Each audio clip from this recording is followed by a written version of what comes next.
Como todos los domingos, amados hermanos, hoy día nuevamente vamos a ir a la palabra de nuestro Señor Jesucristo y esta vez a la carta de Pedro, a una de las dos cartas, la segunda carta de Pedro, para escuchar lo que el Señor Jesucristo nos quiere decir a nosotros por medio de ese apóstol tan importante que Él llamó para que le sirviera.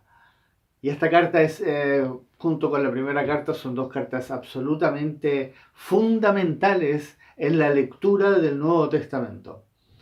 Quiero empezar hoy día en el capítulo 1. Capítulo 1, porque este capítulo va a ser muy interesante. Les invito a que abran sus Biblias en Segunda de Pedro, capítulo 1. Capítulo 1. El primer capítulo de esta segunda carta de Pedro tiene una profundidad, un mensaje tan importante que será necesario que nosotros lo veamos en quizás 2 o 3 sermones. Veamos, vamos a ver cómo vamos avanzando.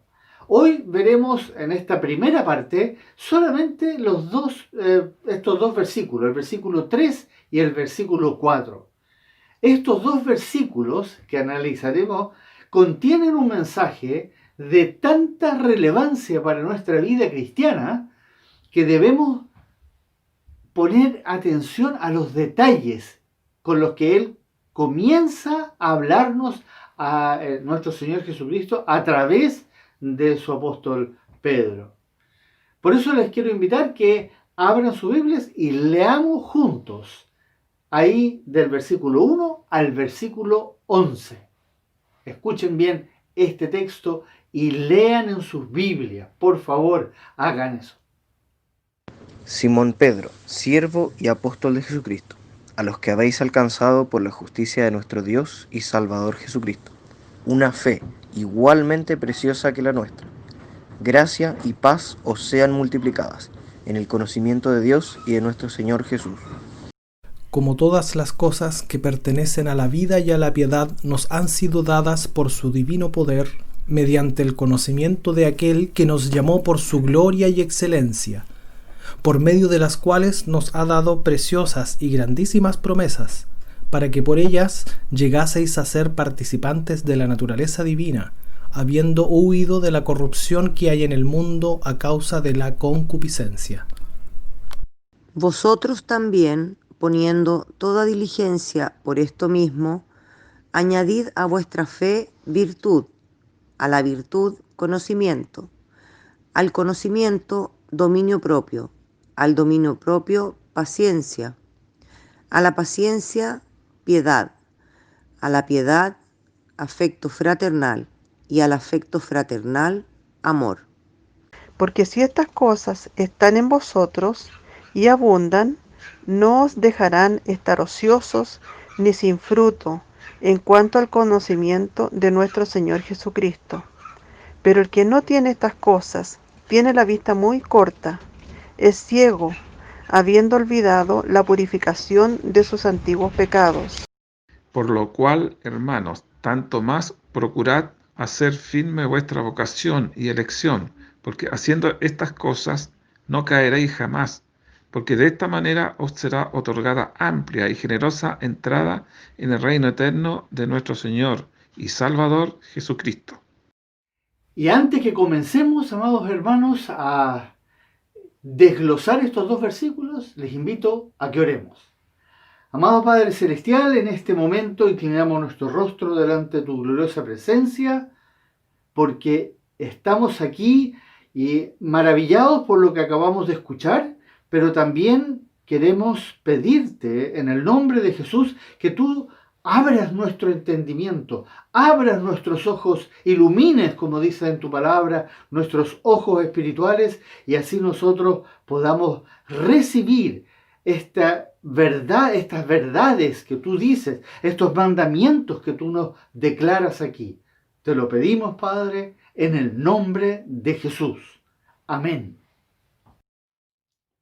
Vamos a comenzar en el versículo 3. Les recuerdo nuevamente, amados hermanos, que si ponen mucha atención, van a ser llenos de sabiduría y de inteligencia espiritual. Como lo vimos en el sermón del domingo pasado, como la sabiduría misma nos dice que la busquemos, que la anhelemos, que la escudriñemos. Y eso es lo que vamos a hacer aquí. La sabiduría de Dios, de nuestro Señor Jesucristo, que vamos a recibir de estos 2 versículos. Solamente 2 versículos, pero que dicen mucho, como ustedes se van a dar cuenta. Es algo que, como ya lo vimos en los otros sermones, que necesitamos hoy en día más que nunca. El versículo 3 dice, la primera parte, como todas las cosas que pertenecen a la vida y a la piedad. Esta verdad que se nos revela aquí es algo sumamente valioso. Es realmente un verdadero tesoro. Escuchen bien, pongamos atención a estas cosas que el Señor nos está diciendo. Pero si las entendemos bien, son valiosas cuando uno las entiende. Si no, meramente es información que uno lee y pasa de largo. Pero cuando uno se detiene, esto se convierte en algo maravilloso. Primero veamos estas 2 palabras que se nos mencionan aquí. La vida y la piedad. La vida se refiere a la vida que está en Dios. No es a la vida que vivimos nosotros en el diario vivir, esa vida que tenemos nosotros que no fue dada, sino que es la vida que está en Dios, que procede de Dios, en otras palabras. Esa vida que el hombre perdió cuando cayó en el pecado. Ahí Adán y Eva, cuando ellos tenían esa vida antes. Pero cuando ellos pecaron, cayeron y perdieron esa vida. Y por eso la palabra dice que nosotros estamos muertos. Tanto en Efesios como en los Romanos nos dice. Esa vida que el hombre perdió es la que nosotros necesitamos ahora para vivir eternamente. Pero esa vida solamente puede proceder de Dios. Y solo Él la puede dar. Como Él mismo lo dijo. El Señor Jesucristo lo dijo con todas sus letras. Y si tomamos algunos pasajes que están escritos en el Evangelio de Juan, podríamos componer esta verdad que Él dijo. Porque como el Padre tiene vida en sí mismo, así también ha dado al Hijo tener vida en sí mismo. Así también el Hijo, a los que quiere, da vida, para que dé vida eterna a todos los que le fueron dados. Jesucristo es el que nos va a dar a nosotros esa vida. Por eso Él dijo, yo soy la resurrección y la vida. ¿No es cierto? Pero escuchen este pasaje muy importante que complementa perfectamente lo que acabamos de escuchar, ahí en Colosenses. Porque habéis muerto y vuestra vida está escondida con Cristo en Dios. Cuando Cristo, vuestra vida, se manifieste, entonces vosotros también seréis manifestados con Él en gloria. Entonces, si ustedes se fijaron bien, en este versículo 3 que estamos analizando, comienza diciendo como todas las cosas que pertenecen. Como todas las cosas que pertenecen. ¿A qué se refiere con todas las cosas que pertenecen a la vida y a la piedad? ¿Qué son estas cosas? ¿Qué cosas pertenecen a la vida? Veamos eso.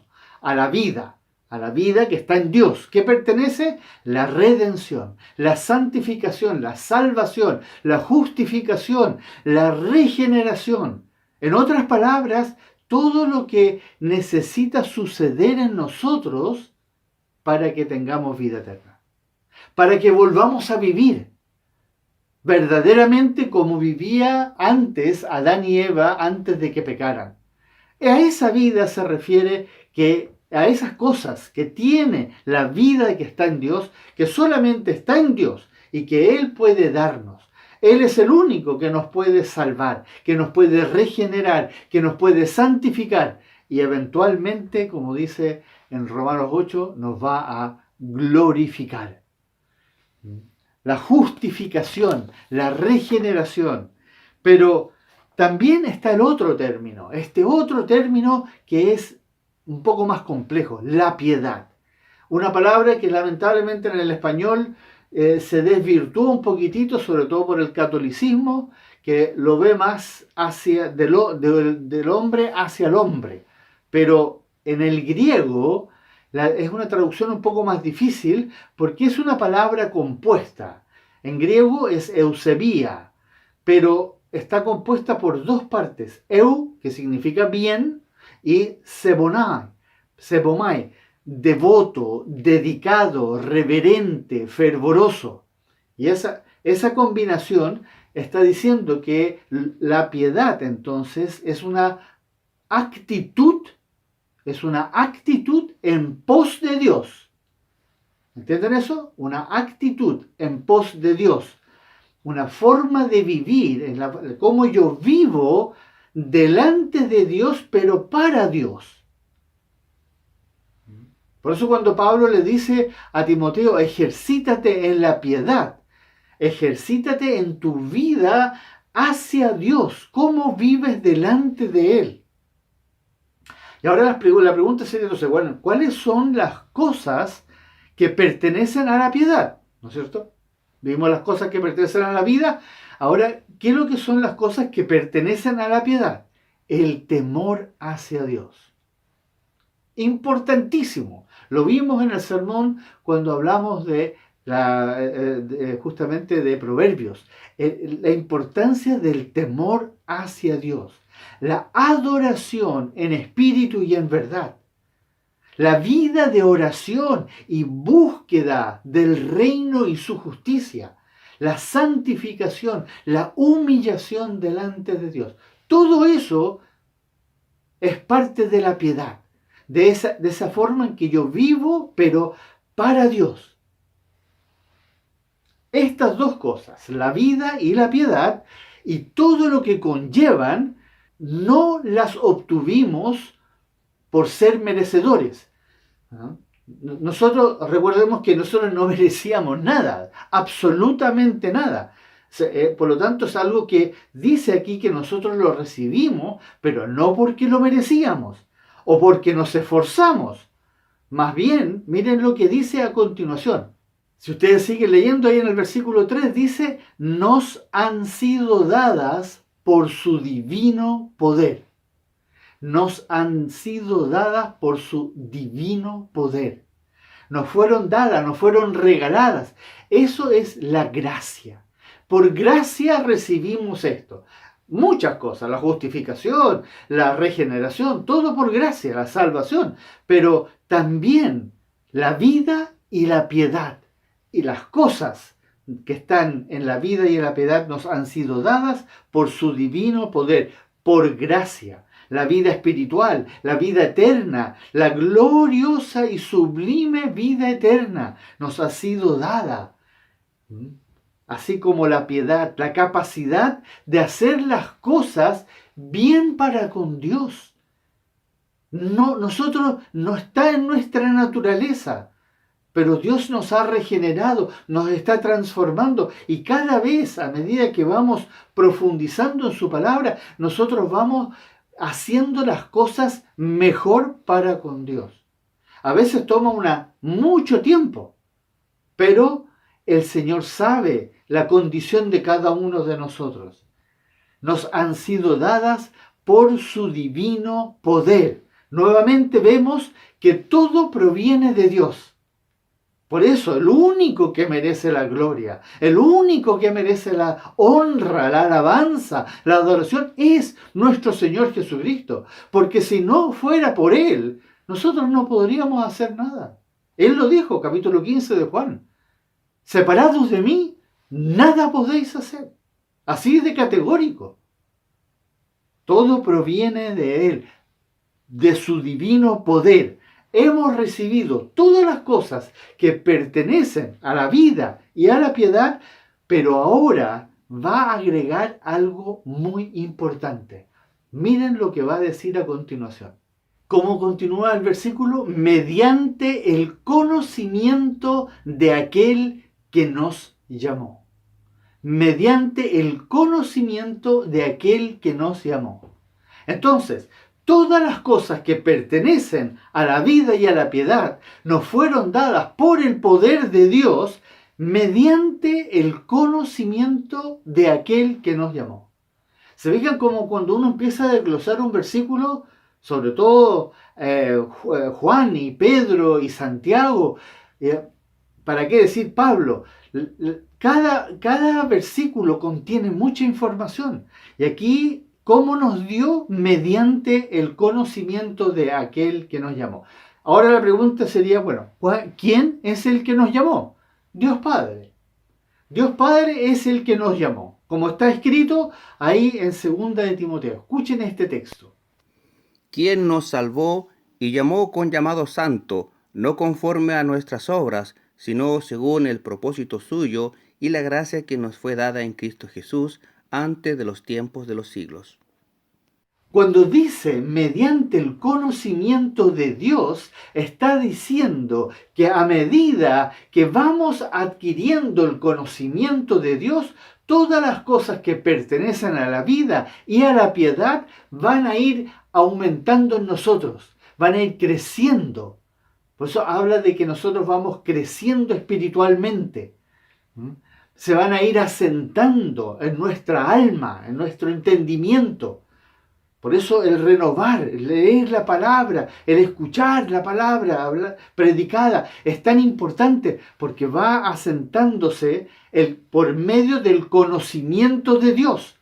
Recuerden que nosotros cuando leemos la Biblia no estamos recibiendo información intelectual, estamos recibiendo a la sabiduría, como lo escuchamos en el sermón del domingo pasado. ¿Y quién es la sabiduría? Jesucristo. Él es la verdad.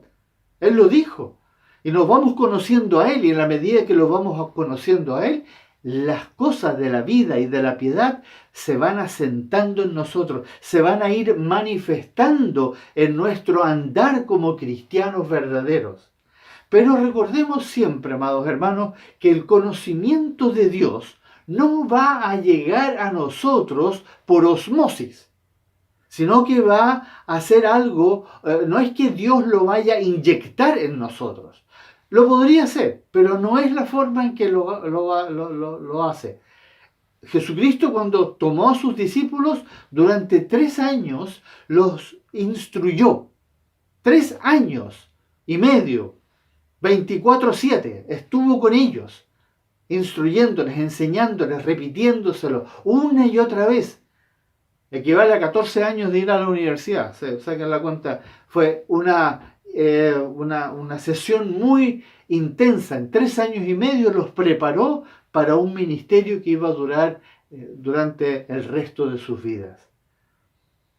Entonces, Dios no lo va a inyectar en nuestra alma, en nuestra mente, sino que Dios lo va a poner a nuestra disposición. Y aquí lo tenemos. Tenemos la palabra de Dios a nuestra disposición. Pero para que nosotros seamos los que vayan a buscar en esa palabra el conocimiento de nuestro Señor Jesucristo, a aquel que nos llamó a su gloria, por su gloria y excelencia. Escuchen esto que vamos a ver a continuación. Por su gloria y excelencia. Otra vez 2 cosas muy importantes que se agregan en esta serie de cosas que nos va diciendo el apóstol Pedro, lleno del Espíritu Santo. La gloria y la excelencia de nuestro Dios y Salvador Jesucristo son 2 atributos del Señor indiscutibles. Indiscutibles. Él es glorioso y Él es excelente. Él es extraordinariamente excelente. Él nos llamó, nos ha llamado por pura gracia a ser adoptados, a ser salvados, a tener vida eterna. Esto es algo extremadamente sublime, amados hermanos. Es maravilloso si uno pone atención a estas cosas y medita en ellas. No simplemente las lee y pasa de largo, sino que se detiene. Por eso los sermones son tan importantes, porque en ellos se profundiza, se reflexiona un poco más. Esto no es fácil de comprender en su totalidad. De hecho, es algo que nos sobrepasa. Mucha de esta información a nosotros nos sobrepasa, pero en la medida en que la vamos escuchando una y otra vez y la vamos leyendo una y otra vez, el Espíritu Santo las va asentando en nuestra alma. Eso es algo que nos sobrepasa completamente, que un Dios tan santo y justo nos haya llamado de en medio de millones y millones de seres humanos que viven aquí en la tierra, a ser partícipes de algo tan incomprensiblemente y extraordinario como es su reino, la vida eterna. ¿Por qué a mí? ¿Te has hecho alguna vez la pregunta, ¿por qué a ti? ¿Por qué a mí? Si yo no me lo merezco, y yo sé que no me lo merecía, no me lo merezco todavía, y sin embargo Él me salvó. Es lamentable que hoy día hay muchos cristianos, entre comillas, que se creen merecedores de la salvación y que por eso no pueden adorar en espíritu y en verdad, porque no hay agradecimiento en sus corazones, porque nunca llegaron a la convicción de que son depravados, corruptos, perversos, pecadores, que merecían el infierno. Pero aquellos que lo reconocen, hoy día viven con una gratitud delante de Dios, obedeciendo sus mandamientos, queriendo honrarle y adorarle. ¿Por qué? Porque han llegado a la conclusión de que no se merecían otra cosa que el infierno por toda la eternidad. Por eso, pero eso no es todo, amados hermanos. Pedro sigue escribiendo sobre todo esto que es tan profundo y sorprendente como lo que va a decir en el versículo 4. ¿Y qué es lo que dice ahí en el versículo 4? Por medio de las cuales nos ha dado preciosas y grandísimas promesas. ¡Qué palabra más maravillosa! Nos ha dado preciosas y grandísimas promesas. ¿Pero por medio de qué? Por medio de su gloria y excelencia. Nuestro Señor y Dios nos ha dado, regalado, en otras palabras, es algo, una dádiva de Dios para siempre, preciosas y grandísimas promesas. Aquí lo dice con todas sus letras. Son preciosas y grandísimas. Si solo nos hubiera dado promesas, ya habría sido más que suficiente. Pero no era suficiente que fueran promesas, sino que como nuestro Señor y Dios es tan glorioso y sublime y excelentísimo, nos dio promesas que además son preciosas y grandísimas. ¿Preciosas por qué? ¿Por qué son preciosas? Porque tienen un valor incalculable. No podemos dimensionar el valor que tienen las promesas de nuestro Señor Jesucristo, que podemos encontrar después de cada mandamiento y por todas las escrituras, desde el Génesis hasta el Apocalipsis, no son comparables con ninguna otra promesa que se puede hacer u obtener de alguna otra fuente, por decirlo así, ya que Él es el único todopoderoso. ¿Entienden eso? Él es Dios todopoderoso, eterno e infinito. Por lo tanto, Él es el único que puede siempre cumplir lo que Él dice que va a suceder si nosotros obedecemos sus mandamientos. En otras palabras, las promesas son como las consecuencias de guardar los mandamientos. Por lo tanto, no se puede valorar, es imposible valorarlo. Excede todo precio que nosotros podamos calcular. Por eso no hay forma de retribuirle a Dios. La única forma de, entre comillas, retribuirle es obedeciéndolos. Y son grandísimas. La otra atributo que tienen esas promesas son grandísimas porque exceden todo entendimiento. Van más allá de nuestro entendimiento. Son desmedidamente titánicas, monumentales, las promesas que el Señor nos da en su palabra. Y por eso muchas veces no las atesoramos verdaderamente. ¿Cuántas veces has leído un mandamiento y después de eso viene esta promesa o esta consecuencia? Y uno la lee y dice, y la lee nomás. No, pero no se detiene y dice, ¿eso es para mí? Son grandísimas. ¿De cuántas promesas te acuerdas tú? ¿Podrías tú nombrar 30 promesas que están en el Nuevo Testamento? ¿Podrías tú nombrarlas? La Biblia está llena de promesas para los que verdaderamente se han despojado de todo, para aquellos que se niegan a sí mismos, para los que mueren a esta vida aquí en el mundo y se someten al señorío de Cristo. Pedro va a terminar este versículo con una afirmación poderosísima. Estas promesas preciosas y grandísimas tienen un fin, tienen un objetivo. Y este objetivo que también es difícil de entender, como dice ahí, para que por ellas llegaseis a ser participantes de la naturaleza divina. Por ellas, por estas promesas, si lleguemos a ser participantes de la vida, de la naturaleza divina. Esto también es indirectamente una promesa, que lleguemos a ser participantes de la naturaleza divina. Si ustedes se dan cuenta cómo está explicado, esto también es una promesa, una consecuencia. Para entender esto, tenemos que entender primero que hoy somos participantes de la naturaleza humana. La naturaleza humana está en nosotros. Nosotros vamos a llegar a ser participantes de la naturaleza divina. Ya hemos visto antes que la palabra de Dios nos enseña de esta naturaleza humana, que habla, en general habla de la carne. Esa es nuestra naturaleza humana que está en nosotros y va a seguir en nosotros hasta el día en que seamos llevados a la presencia de nuestro Señor Jesucristo. Sin embargo, nuestro Señor, nuestro único Señor y Dios, quiere compartir esta naturaleza divina con nosotros. Él quiere que nosotros seamos parte. Y a eso vino. Él vino a buscarnos para hacernos un cuerpo y finalmente unirnos a Él. Y esta unión va a ser perfecta, justa, con todos los que Él ha llamado. Y esto lo podemos ver con toda su excelencia en la oración que nuestro Señor hizo al Padre, ahí en el capítulo 17 del Evangelio de Juan. Escuchen este texto.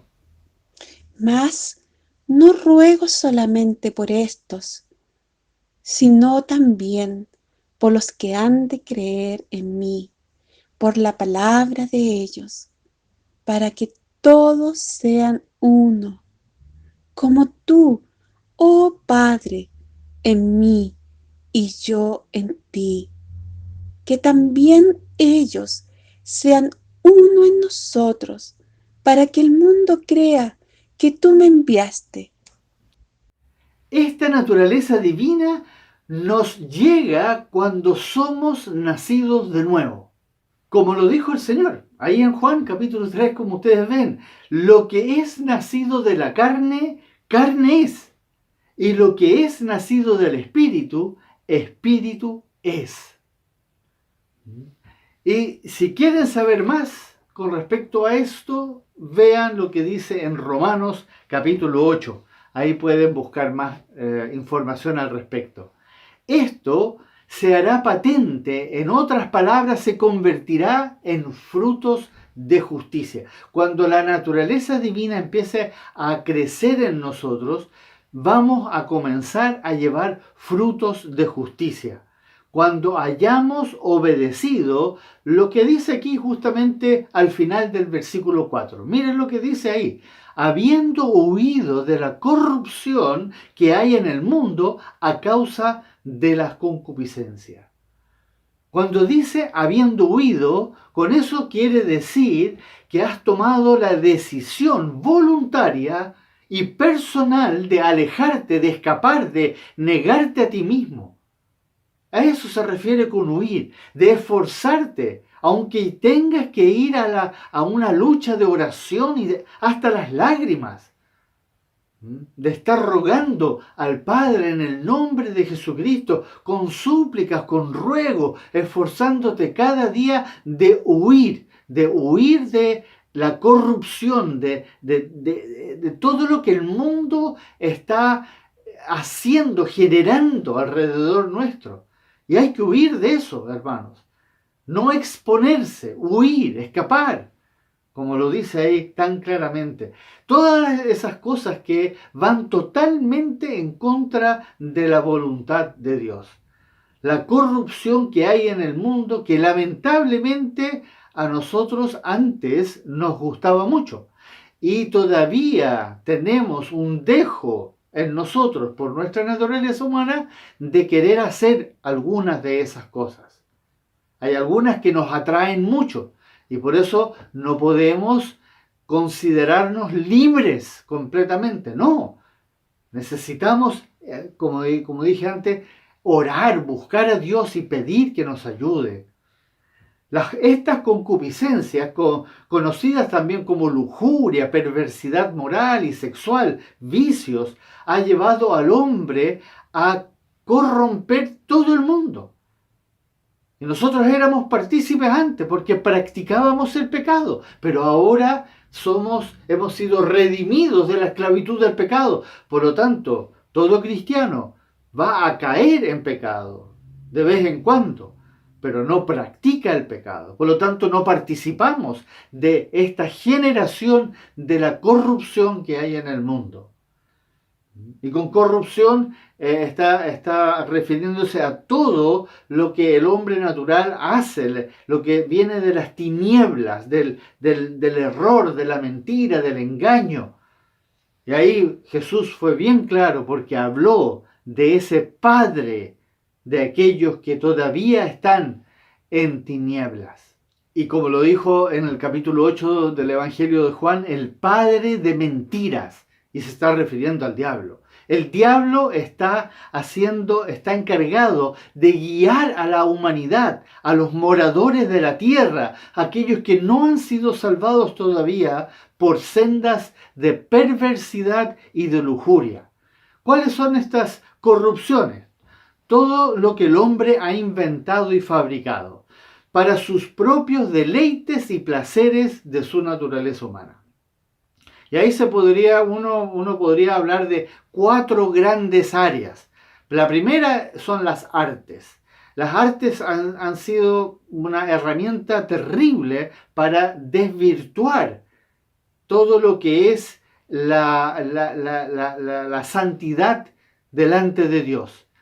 La literatura, la música, el cine, la pintura, todo eso ha llevado al hombre a desviarse completamente y seguir la sensualidad y todo lo que son la imaginación. Y de ahí lo peor de todo es la literatura y el cine. Definitivamente las dos peores.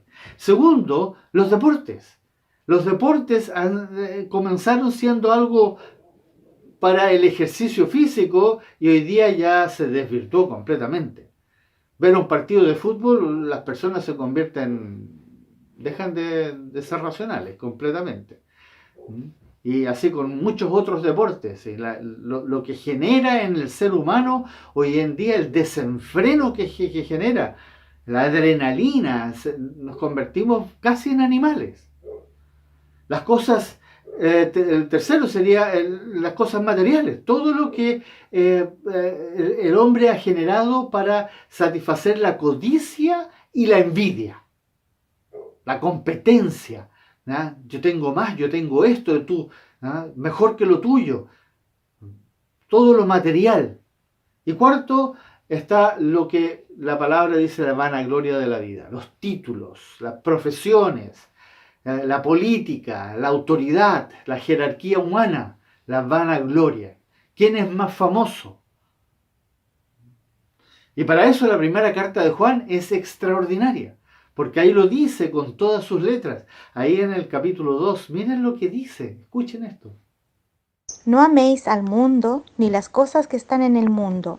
Si alguno ama al mundo, el amor del Padre no está en él, porque todo lo que hay en el mundo, los deseos de la carne, los deseos de los ojos y la vanagloria de la vida, no provienen del Padre, sino del mundo. Entonces podemos concluir, si ustedes pusieron atención, pudieron entender estas cosas extraordinarias que Pedro, inspirado por el Espíritu Santo, escribió aquí, para que nos diéramos cuenta de esta tremenda realidad que proviene de Dios, nuestro Señor Jesucristo, quien nos ha colmado por pura gracia con preciosas y grandísimas promesas. Y con todo lo que pertenece a la vida y a la piedad, para que seamos participantes de la naturaleza divina, la cual Él quiere que esté en nosotros para que podamos tener su gozo, para que su gozo se cumpla en nosotros y nuestro gozo así sea cumplido. Es lo que Él anhela, pero nosotros tenemos que entender que esto es un proceso que funciona como Él lo establece, no como nosotros queremos que sea.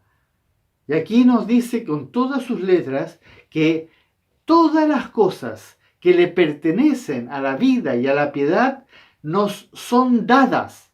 Es una dádiva de Dios. Él quiere darnos eso, pero por medio del conocimiento de Dios, de aquel que nos llamó. Y eso tenemos que entenderlo, amados hermanos. Nosotros tenemos que procurar buscar en la palabra. Y lo que dice después en el 4, apartarnos de la corrupción, huir de la corrupción que hay en el mundo. Tenemos que entender eso. Porque si no lo hacemos, si no nos santificamos, nosotros vamos a ser presa de la tentación. Si yo me mezclo en las cosas del mundo, inevitablemente mi naturaleza humana va a ser estimulada y voy a pecar. Es inevitable. Por eso nos dice el Señor, huyan de la corrupción del mundo para que no caigamos en el pecado. Y por otro lado, busquen el conocimiento de aquel que nos llamó a su gloria, por su gracia, por su misericordia, con su poder.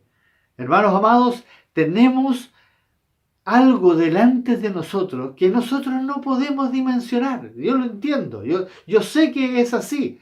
Y por eso necesitamos hacer estas reflexiones una y otra vez. Y volver a hablarlas y volver a meditar en ellas hasta que sea algo que sea natural en nosotros. Pero para eso tenemos que leer la palabra, tenemos que unirnos en oración, tenemos que orar solos en secreto delante de nuestro Padre Celestial. Debemos leer la palabra regularmente. Si no, estamos expuestos a las corrupciones del mundo. Y ya sabemos lo que nos va a pasar. Que el Señor nos bendiga, amados hermanos. Les invito a que oremos y glorifiquemos a nuestro Señor Jesucristo por todo lo que nos acaba de decir y nos preparemos porque esto no ha terminado aquí. Esto sigue. Versículos 5 y 6 lo vamos a ver en el próximo domingo. Que el Señor les bendiga. Oremos. Bendito y glorioso Señor, te damos gracias por esta palabra con la cual tú nos has bendecido, con la cual tú nos has enseñado, nos has hablado. Primeramente, agradecerte porque todas las cosas que pertenecen a la vida y a la piedad, tú nos las has dado por tu gracia, por tu misericordia. Y solamente nos pides a nosotros que huyamos de la corrupción del mundo. Pero para eso también queremos pedirte, Padre, en el nombre de Jesús, ayúdanos, por favor, a huir de todo aquello que nos puede llevar al pecado, a fallarte, a desilusionarte, a entristecer el espíritu que has puesto en nosotros. Te damos la gloria y la honra y llenos de agradecimiento, alabamos tu santo nombre en Cristo Jesús, nuestro Señor. Amén.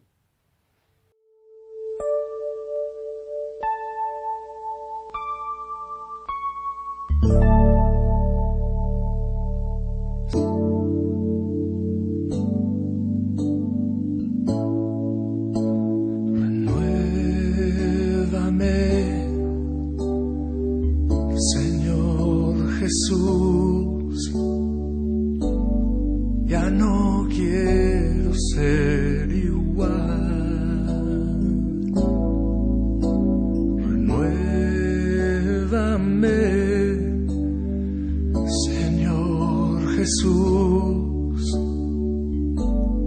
pon en mí tu corazón, porque todo lo que hay dentro de mí necesita ser cambiado, Señor, porque todo lo que hay dentro de mi corazón necesita más de ti.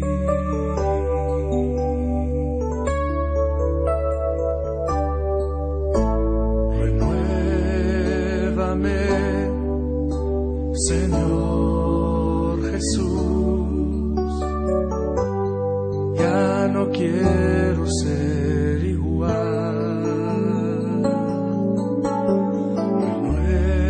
Renuévame, Señor Jesús,